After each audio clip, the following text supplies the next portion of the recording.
నమస్తే, welcome to Andhraprabha. నేను రఘునందన్.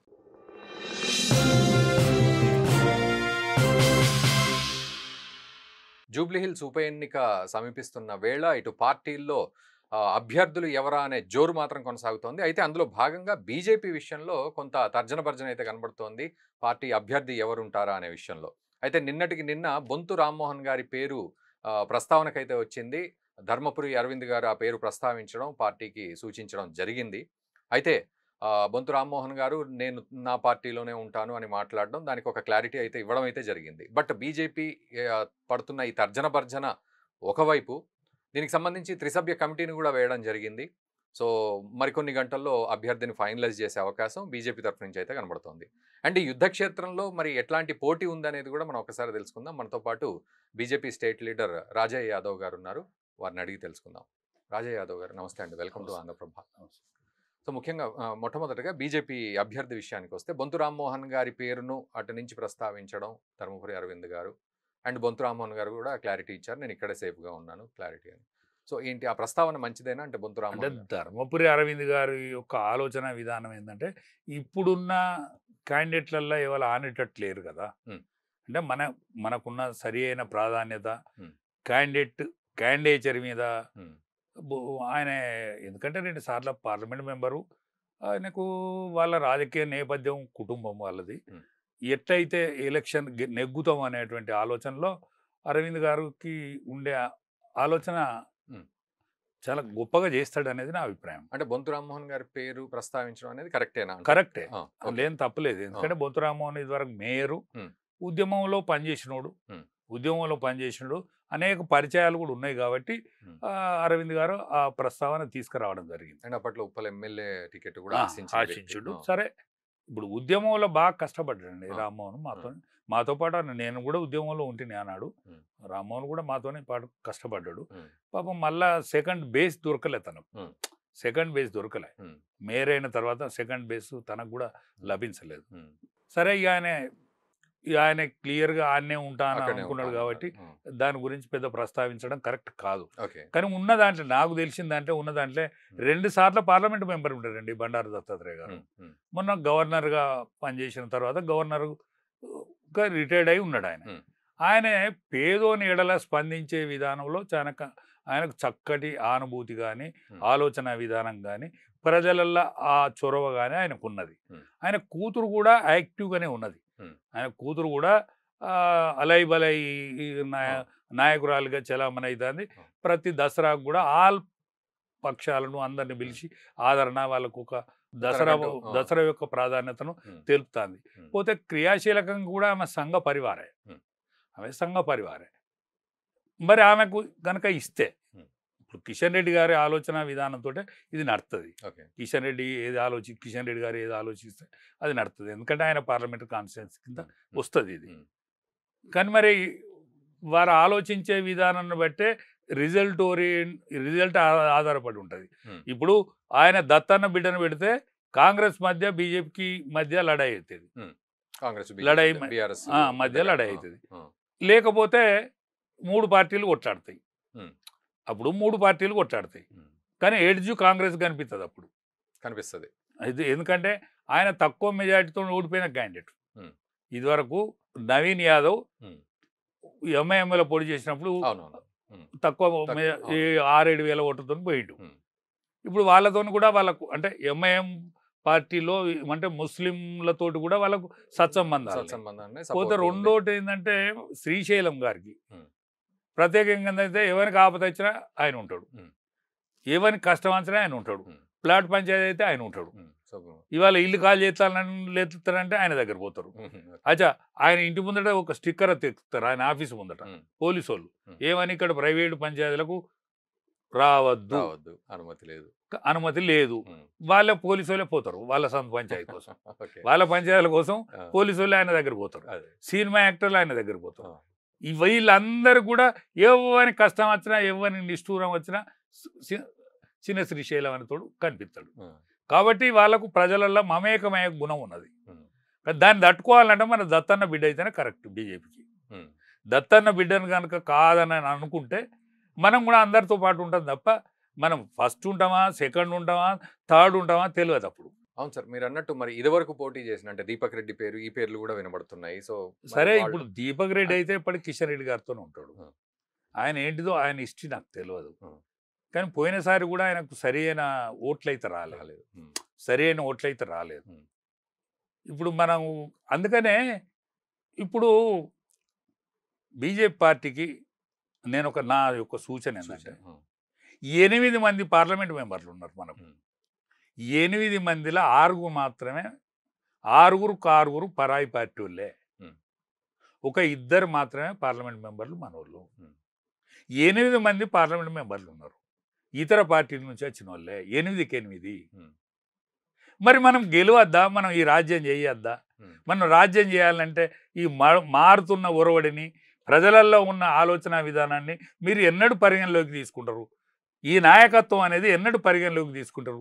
మనం పరిగేరినట్టే ఉండేది కదా, 2 సీట్లు, 3 సీట్లు, 4 సీట్లు, 5 సీట్లు, అంతకంటే మనం ఎక్కువ గెలవలేదు కదా. కాబట్టి మనం అంతట్నే ఉందామా, రాజ్యాధికారాన్ని తీసుకుందామా? ఇవాళ మహారాష్ట్ర దానికి వచ్చినాం, మనం కర్ణాటకను ఒకసారి పరిపాలించినాం. మరి ఈ రాష్ట్రాన్ని పరిపాలించే విధానం అద్దా? మన సుష్మా స్వరాజ్ గారు కొట్టాడింది కదా తెలంగాణ కోసం. ఒక్కసారి మీ నోట్లతోంచి ఒక్కసారి మా సుష్మా స్వరాజ్ కొట్టాడిందనే మాట కూడా మాట్లాడరే. ఇప్పుడు కిషన్ రెడ్డి గారు మాట్లాడరు, మా బండి సంజయ్ గారు మాట్లాడరు. ఆది నాయకులు ఎవరైతే అగ్రనాయకులు ఉన్నారో ఒక్కసారి సుష్మా స్వరాజ్ పేరు తీసుకుంటే మీకేమవుతుంది? ఎట్లా పోదాం మనం తెలంగాణ ప్రజలకు? మన పాత్ర ఏంటిది?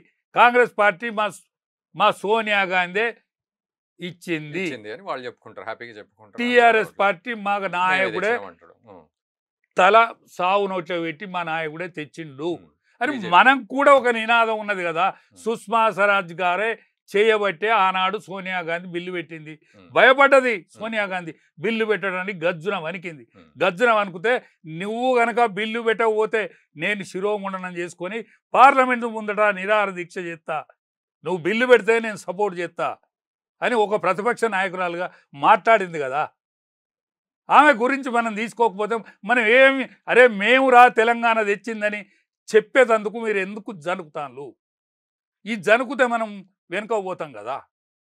మనకు 18 ఏళ్ళ నుంచి 30 ఏళ్ళోడు మన దిక్కున్నారా? పిల్లలు మన దిక్కున్నారు, యువకులు మన దిక్కే ఉన్నారు. మీరు నాయకత్వ లోపం అవుతుంది, మిమ్మల్ని తప్పు పట్టుతారు, రాబోయే యుగం మిమ్మల్ని క్షమించది. అందుకనే మీరు ఆలోచించాలని నేను 2 చేతులు జోడించి దండం పెట్టి చెప్తా. ఇప్పుడు ఈ లెక్కన మీరు అన్నట్టు జూబ్లీహిల్స్ ఉప ఎన్నిక విషయంలో మరి బీజేపీ ఇంకా తర్జన పడుతూ ఇప్పుడు 3 సభ్య కమిటీ ఏదో వేసామంటున్నారు కదా. అదంతా మీరన్నా ఈ ప్రజల ఆకాంక్షల మీద వేసినట్ట, లేకపోతే ఊటిగా క్యాండిడేట్ ని వెతుక్కోవడానికి వేసినట్ట? సరే, ఇప్పుడు లాస్ట్కి అయితే ఫైనల్ కిషన్ రెడ్డి గారు ఇట్లా చెప్తే అట్లా అవుతుంది. మరి ఆయన ప్రజల ఆకాంక్ష కోసం ఈ 3 వేసిదా, లేకపోతే ఈ 3తో అనిపించి ఆయన కడుపులో ఉన్న ముచ్చట చెప్తాడా? ఓకే, ఈ రెండోది అనిపిస్తుంది నాకైతే. కడుపులో ఉన్న ముచ్చట చెప్తాడా, ప్రజల్ని ఆలోచిస్తాడు? ప్రజల్ని ఆలోచిస్తే గిట్టినే ఆలోచించాలి. ఇప్పుడు దత్తాత్రేయ బిడ్డనో లేకపోతే పబ్లిక్ నాయకుని ఏమన్నా ఆలోచించాలి. ఎందుకంటే దత్తాత్రేయ గారు కూడా ఇక్కడ ఉన్నాడు కదా వాటికనే. ఇప్పుడు విద్యాసాగర్ రావు గారు ఉన్నారు. విద్యాసాగర్ రావు గారు ఏమి నాయకులు ఉన్నారు, 2 గవర్నర్లు ఉన్నారు. అచ్చా, విద్యాసాగర్ రావు గారు సభ్యత్వం తీసుకున్నాడు, బీజేపీ సభ్యత్వం తీసుకుంటు, మళ్ళా ఆయన వాడుకుంటలేము మేము. మీరు అన్నట్టు ఇప్పుడు బీజేపీ మీ ఎట్లాంటి పర్ఫార్మెన్స్ ఉందో ఇప్పుడు మీరు చెప్పిన మాటల్లోనే మాకు అర్థమవుతుంది. ఇక నెక్స్ట్ విషయానికి వస్తే అటు బీఆర్ఎస్ అండ్ కాంగ్రెస్ విషయంలో ఎడ్జ్ ఎవరికి ఉన్నట్టు, అంటే సింపతి ఏమైనా వర్కౌట్ అవుతుందా? ఒక్కటేనండి, ఇప్పుడు చిన్న శ్రీశైలం ఎవరైతున్నారో ఆయనే మేము ఆనాడు టీఆర్ఎస్లు ఉంటుంది కానీ ఆయనే మాకు ప్రచారార్థం కొనిచ్చింది ఆయనే. మాకు ఎప్పుడు అడిగినా అప్పుడు పైసలు పంపేది. కేసీఆర్ గారు పంపేది పైసల కోసం, ఎప్పుడు అడిగినా పైసలు పంపేది. ఉద్యమం కోసం ఆయన సర్వీస్ ఉన్నది. పోతే ఆయన బిడ్డ పెళ్ళినప్పుడు శ్రీశైలం గారు పైసలు ఇచ్చిండు. ఆయనకు కేసీఆర్ సంతకం పెట్టేది ఆయనే కదా. వాళ్ళు ఊకోవాలి, డ్రాప్ కావాలి, ఈ ఎన్నికలలో ఉండద్దు వాళ్ళు. ఇప్పుడు కేటీఆర్ కూడా కంకణం కట్టుకొని తిరుగుతాను కదా. మరి హరీష్ అన్న ఎందుకు బదిలాడతాను? హరీష్ అన్న అది వరకు నువ్వు సిటీలో ఎంటర్ కానియకపోయేది కదా. హరీష్ అన్న ఎందుకు బదిలాడతాను? ఇప్పుడు బదిలాడకపోతే వాళ్ళ అన్న దగ్గరికి పోయి హరీష్ అన్న ఎందుకు మాట్లాడతాడు? హరీష్ అన్న మాట్లాడతాడంటే వీళ్ళు సకల తిప్పలు పడతాను కదా. పెద్ద ఆయన పెద్ద ఆయనకు ఎట్లున్నదో ఏమున్నదో ఆయన అయితే ఎన్నికకు రాడండి, ప్రచారం చేయడు. మరి కవితక్క ఏం చేస్తుంది? బిడ్డ పెళ్లి నీ పెళ్లిలో పైసలు సాయం చేసిన, డబ్బులు సాయం చేసి నీ పెళ్లి చేసినోడికి సాయం చేస్తావా? నువ్వెవరో చేస్తావు?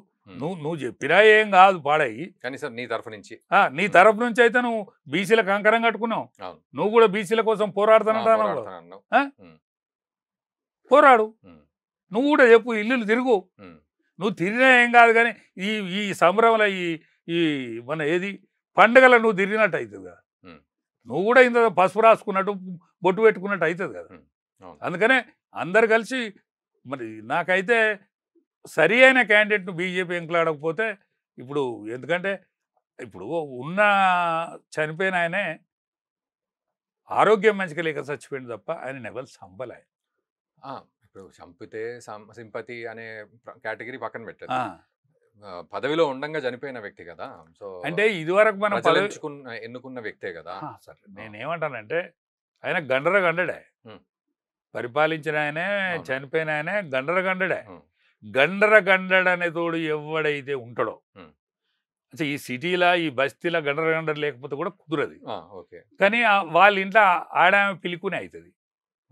వాడు పులిపిల్ల బతుక బతికే వరకు ఇది పిల్లి బతుకునే బతకాలి ఆడామె. ఇప్పుడు ఆమెను పాపం బాదట్లకు తీసుకొచ్చినట్టు, ఆమెను తీసుకొచ్చి బాదట్ల తిప్పినట్టు. ఇప్పుడు చుట్టాలు పక్కాలే ఆమెకు సపోర్ట్ చేస్తలేరని వింటాను నేను. చుట్టాలు పక్కాలే సపోర్ట్ చేస్తలేరని వింటాను. గటువంటి అప్పుడు ఎట్లయితుంది? నైతికంగా ఆమెకు బలం దొరకనప్పుడు ఆమె పబ్లిక్లకు ఎట్లా మూడు అవుతుంది? పోతే టీఆర్ఎస్ పార్టీకి ఇప్పుడు అది కొంగలు దొక్కిన మడగైంది, చిల్లర అయిపోయింది. ఇప్పుడు మళ్ళీ కేసీఆర్కు ఇప్పుడు ముఖ్యమంత్రి అవుతాడు. ఇది గెలిస్తే, ఈ సీటు గెలితే ముఖ్యమంత్రి కాడు కదా.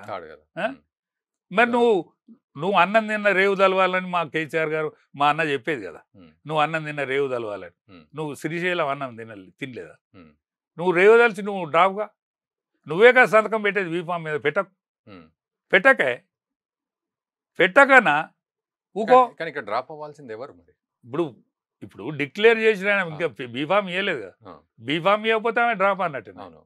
ఏమైతే వాళ్ళకు బీజేపీ కాంగ్రెస్ కొట్లాడుకునేరా? అవును సార్, వాళ్ళు డ్రాప్ అయితే ప్రాబ్లం ఏంది? అక్కడ నేనేమైతుందంటే వాళ్ళు డ్రాప్ అయితే నేను ఇడిచిపెడితే గెలిచిందని చెప్పుకోవచ్చు కదా కేసీఆర్. కనీసం నేను మనిషిని పెట్టకపోతే కాంగ్రెస్ గెలిచింది. పోతే ఇప్పుడు మీరన్న లాజిక్ ప్రకారం కాంగ్రెస్ గెలవాలనే ఉద్దేశంతో ఇక్కడ శ్రీశైలం కొడుకు టికెట్ ఇచ్చింది కాబట్టి, నువ్వు కోమంటాను నేను. ఎందుకంటే ఆయన చేసిన సాయం నేను చూసినా కదా.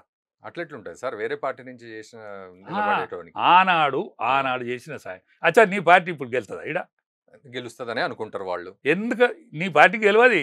ఎందుకు గెలవదు అంటే నువ్వు ఇప్పుడు మీది ఎలిసిపోయిన జెండా అయింది.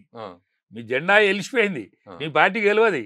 రెండు జాతీయ పార్టీలే ఉంటాయి. ఇప్పుడు మీరు సింపతి వర్కౌట్ కాదంటున్నారు, ఆఖరికి డ్రాప్ చేసుకోమంటున్నారు. అంటే మీరు బీజేపీ క్యాండిడేట్ లేరు అంటే మీరు కాంగ్రెస్ ని. నేనేమంటానంటే బీజేపీ క్యాండిడేట్ ఖచ్చితంగా ఉంటాడు. రెండు జాతీయ పార్టీలు కొట్లాడతాయి. కానీ నీకు నైతికంగా నీకు హక్కు లేదని నేను అంటాను. ఎందుకు హక్కు లేదు? నిన్ను శ్రీశైలం నువ్వు ఉద్యమ టైంలో నిలబెట్టిండు.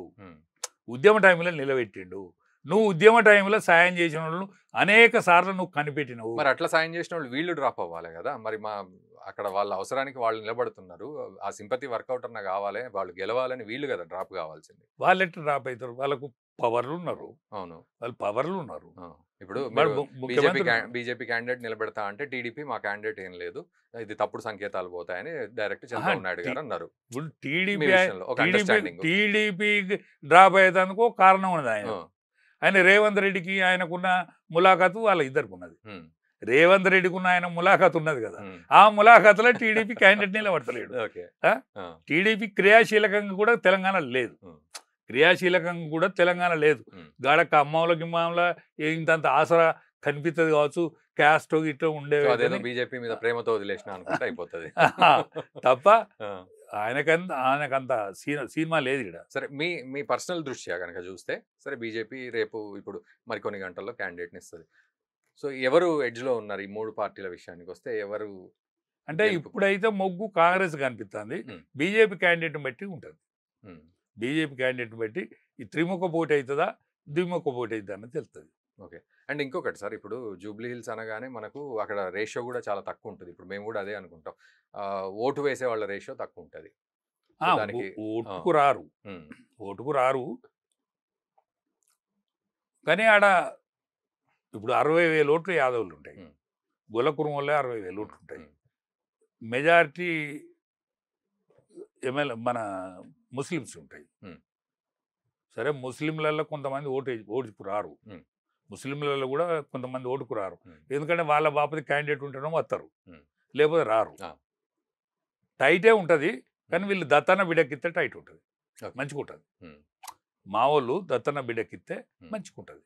ఉమ్, ఎందుకంటే వాళ్ళు కూడా ఆ సామాజిక వర్గానికి చెందిన వాళ్ళు, ఉమ్, వాళ్ళు కూడా యాదవ సామాజిక వర్గం చెందినటువంటి వ్యక్తి కాబట్టి ఉమ్. టైట్ ఉంటుంది. ఓకే. సో దీనివల్ల ముఖ్యంగా ఇప్పుడు జూబ్లీ హిల్స్ ఉప ఎన్నిక ద్వారా ప్రజలకు అంటే ఎటువంటి మెసేజ్ వెళ్తుంది? ఇప్పుడు బీసీ గొడవ కూడా మనకు జరుగుతోంది. తర్వాత ఇప్పుడు ఈ సింపతి కొట్లాట, సింపతి అయితే వర్కౌట్ కాదంటున్నారు. అండ్ ఇదంతా కూడా ఎటువంటి మెసేజ్? ఒక్కటేనండి, ఇప్పుడు బీజేపీ కనుక బీసీ క్యాండిడేట్కి ఇస్తే, ఓకే, అందులో దత్తాత్రేయ గారి కూతురుకి ఇస్తే, కూతురికిస్తే ఇద్దరు బీసీల మధ్య లొడై అవుతుంది. ఉమ్, ఈమె కొట్టుకోపోతుంది, ఉమ్, ఈమె ఉండదు. ఇంకెవరన్నా వేరే మళ్ళీ రెడ్డి క్యాండిడేట్నో అటువంటి క్యాండిడేట్ పెట్టే త్రిముఖపోటీ అవుతుంది. ఉమ్, అది నవీన్ కెడ్డి చేస్తుంది నవీన్ గడ్జీ అయితే. అట్లా.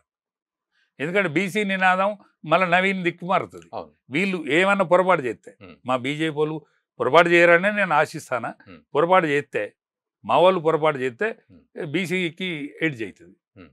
మా వాళ్ళు పొరపాటు చేయకపోతే రెండు జాతీయ పార్టీల మధ్య లడాయి అవుతుంది. సో ఆ బీసీ ఇన్ఫ్లుయెన్స్ అయితే పడుతుంది ఖచ్చితంగా పడుతుంది, దీని మీద. తప్పకుండా. రైట్ సార్, మరి మీరు అన్నట్టే చూద్దాం. మరి మీ బీజేపీ క్యాండిడేట్ ఎవరు ఉంటారు, దాన్ని బట్టి కూడా మీరు అన్నట్టు త్రిముఖ పోటీయా లేకపోతే ద్విముఖ పోరా అనేది చూద్దాం. సో వ్యూయర్స్, మీరు కూడా ఇక్కడ సమీకరణాలు ఏ విధంగా ఉన్నాయి జూబ్లీ హిల్స్ ఉప ఎన్నికకు సంబంధించి? ఏమైనా సింపతి వర్కౌట్ అవుతుందా బీఆర్ఎస్కు? అండ్ కాంగ్రెస్కు ఉన్న ఎడ్జ్ ఏమిటి? అండ్ బీజేపీ క్యాండిడేట్ విషయంలో కొంత తర్జన భర్జన అయితే జరుగుతోంది. ఎవరైతే కరెక్ట్ క్యాండిడేట్ అవుతారో వీళ్ళిద్దరికీ కూడా అనేది కూడా మీరు కూడా మీ ఒపీనియన్ రూపంలో తెలియజేయండి. అండ్ గెలుపు ఎవరిది అని మీరు అనుకుంటున్నారో కామెంట్ కూడా చేయండి. అండ్ ఈ వీడియోని దయచేసి మీ మిత్రులకు కూడా షేర్ చేయండి. Thank you very much.